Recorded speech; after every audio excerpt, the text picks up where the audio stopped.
ভিডিওটায় আমরা দেখব সরাসরি যে কোন কোন জেলায় ছুটির সংখ্যা সবচাইতে বেশি পড়ল।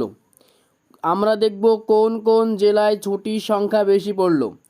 ঠিক আছে, সম্পূর্ণ আলোচনা হবে এই ভিডিওটায়।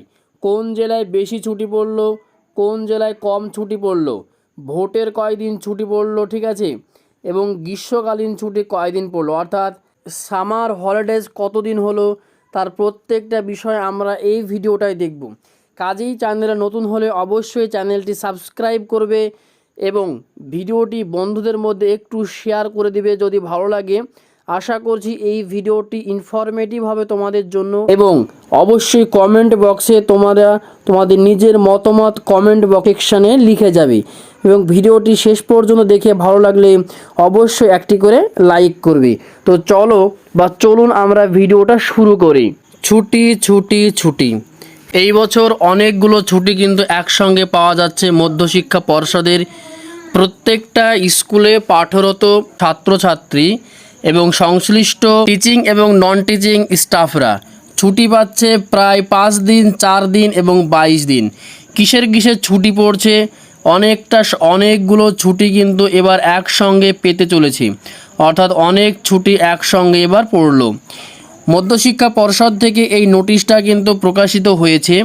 এই নোটিশের সত্যতা যাচাই করতে গেলে নিবেদিতা ভবন থেকে প্রকাশিত হয়েছে, sector 2 Salt Lake City. Date আজকে তারিখ অর্থাৎ 1/4/2024 তারিখে এই নোটিশটা প্রকাশিত হয়েছে। মেমো নম্বর দেওয়া রয়েছে DSACA বাই 131/A/25/4। তো এখানে যে নোটিশটা রয়েছে, নোটিফিকেশানে কি বলেছে প্রত্যেকটা জিনিস আমরা একটু দেখে নেব।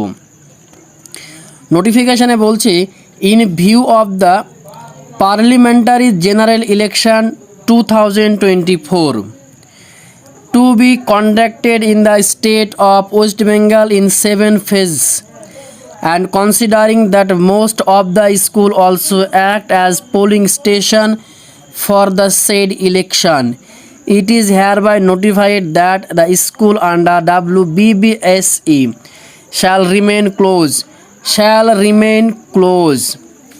অর্থাৎ এখানে বলছে 2024 সালে আসন্ন যে পার্লামেন্টারি ভোট রয়েছে, অর্থাৎ এমপি ভোট রয়েছে, এই ভোটের কারণে এই ভোটগুলো আমাদের রাজ্যে পশ্চিমবঙ্গে 7টা ফেজেস হবে, অর্থাৎ 7 দফায় ভোট হবে, অর্থাৎ 7 দিনে।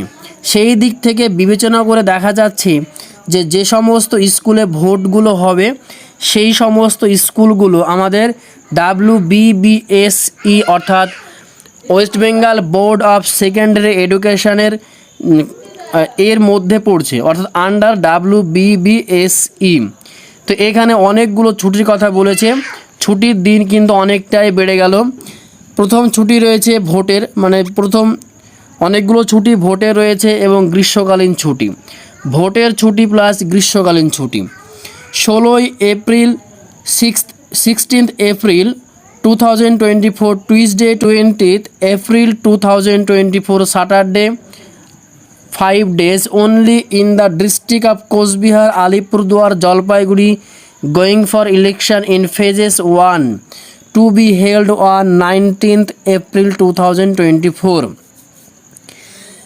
এ নম্বরে বলছে 16 এপ্রিল থেকে 20 এপ্রিল 2024 সাল, অর্থাৎ 16 এপ্রিল মঙ্গলবার থেকে শনিবার অবধি 5 দিন ছুটি থাকছে। কোন কোন জেলায় ছুটি থাকছে? কোচবিহার, আলিপুরদুয়ার, জলপাইগুড়ি। কোচবিহার, আলিপুরদুয়ার এবং জলপাইগুড়ি এই 3টি জেলাতে কিন্তু প্রথম দফার ছুটি প্রথম দফার ভোটের কারণে 5 দিন ছুটি পড়ছে। দ্বিতীয়ত অপশান বি যেটা দেখাচ্ছে এখানে 24 এপ্রিল ওয়েডনেসডে অর্থাৎ বুধবার থেকে 27 এপ্রিল স্যাটারডে শনিবার পর্যন্ত, অর্থাৎ 4 দিন। Only in the district of Darjeeling, Kalimpong, Uttar Dinajpur, Dakshin Dinajpur, going for election in phase 2 to be held on 26 April 24। অর্থাৎ 24 এপ্রিল বুধবার থেকে 27 এপ্রিল 2024 শনিবার পর্যন্ত 4 দিন ছুটি পড়ছে দার্জিলিং ডিস্ট্রিক্টে কালিম্পং ডিস্ট্রিক্ট, উত্তর দিনাজপুর এবং দক্ষিণ দিনাজপুর। তারপরে সি অপশানে রয়েছে, অর্থাৎ সি নম্বর দাগে রয়েছে summer holidays stand. Good news, এটা সবার জন্য। সামার হলিডেজ স্ট্যান্ডের জন্য রিভাইজড ফ্রম 6 মে 2024 মন্ডে, সোমবার থেকে 2 জুন অর্থাৎ 6 মে থেকে 2 জুন পর্যন্ত 2024 সানডে 22 দিন এক্সক্লুডিং হলিডেজ অ্যান্ড সানডে।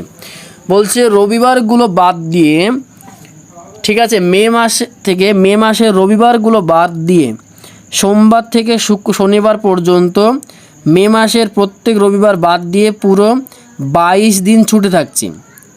এবং ওই 22 দিনের সাথে এই রবিবারগুলো যোগ হয়ে 22 আর 4,026 এবং এই দিকে 2 দিন, প্রায় 1 মাস এখানেও ছুটি হচ্ছে।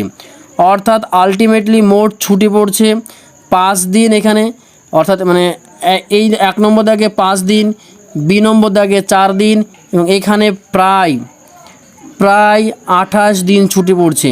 এখানে বলেছে this is issued in the partial modification of the office notification issued vide, একটা মেমো নম্বর দেওয়া রয়েছে।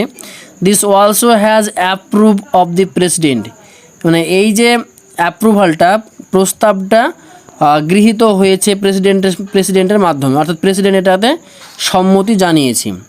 Ad hoc committee WBBAC in exercise of power contained in subsection 2 of section 28 of WBBAC Act 1963। তো আলটিমেটলি এখানে যে ছুটি ঘোষণাগুলি করা হয়েছে, ভোটের জন্য 2 দফার ভোট পড়ছে এবং তার সাথে সাথে গ্রীষ্মকালের ছুটি। তো একটা বড় আপডেট এই ছুটি নিয়ে, ঠিক আছে। এতগুলো হলিডে একসঙ্গে পাওয়া যাচ্ছে, মাইন্ড ইট। এখানে কিন্তু বিশেষ করে ছুটির জন্য আমাদের মুর্শিদাবাদ বা নদিয়া ডিস্ট্রিক্টের কথা উল্লেখ নেই, ঠিক আছে। নদিয়া এবং মুর্শিদাবাদের কিন্তু এই সমস্ত ডিস্ট্রিক্টগুলো হচ্ছে গ্রীষ্মকালীন ছুটির মধ্যে পড়ছে। নদিয়া, মুর্শিদাবাদ, বীরভূম, সিউড়ি, ঝাড়গ্রাম, ঠিক আছে, এই সমস্ত ডিস্ট্রিক্টগুলো, বাঁকুড়া, পুরুলিয়া, এগুলো সব কিন্তু পড়ছে সামার হলিডেজের ক্ষেত্রে। বাকি ক্ষেত্রে আমরা দেখলাম যে আলিপুরদুয়ার, কোচবিহার, জলপাইগুড়ি এবং হচ্ছে দার্জিলিং, কালিম্পং, উত্তর দিনাজপুর, দক্ষিণ দিনাজপুর, এই সমস্ত এলাকা, মানে এই সমস্ত জেলাগুলি আমাদের পড়ছে এই ভোটের ছুটির মধ্যে, ঠিক আছে। তো এই হচ্ছে একটা বড় খবর। আশা করছি আপনাদের কাছে এই খবরটা আমি পৌঁছে দিতে পেরেছি সঠিক সময়ে। চ্যানেলে যদি নতুন হয়ে থাকো এবং শিক্ষক শিক্ষিকা এবং ছাত্রছাত্রী যারা আমার এই ভিডিওটি দেখছো, তোমাদেরকে বলবো চ্যানেলে নতুন হলে অবশ্যই সাবস্ক্রাইব করে সঙ্গে থাকবে, বেল নোটিফিকেশান অল অপশানটি অন করে রাখবে এবং ভিডিওটি ভালো লাগলে অবশ্যই শেয়ার করবে। ভিডিওর নিচে কমেন্ট বক্সে অবশ্যই তোমার মতামত কমেন্টে জানাবে এবং শেষে বলবো যে ভিডিওটা একটি লাইক দিয়ে কৃতজ্ঞ জানিয়ে থাকবে। শেষ পর্যন্ত দেখার জন্য তোমাদের সকলকে জানাচ্ছি আমার পক্ষ থেকে ধন্যবাদ।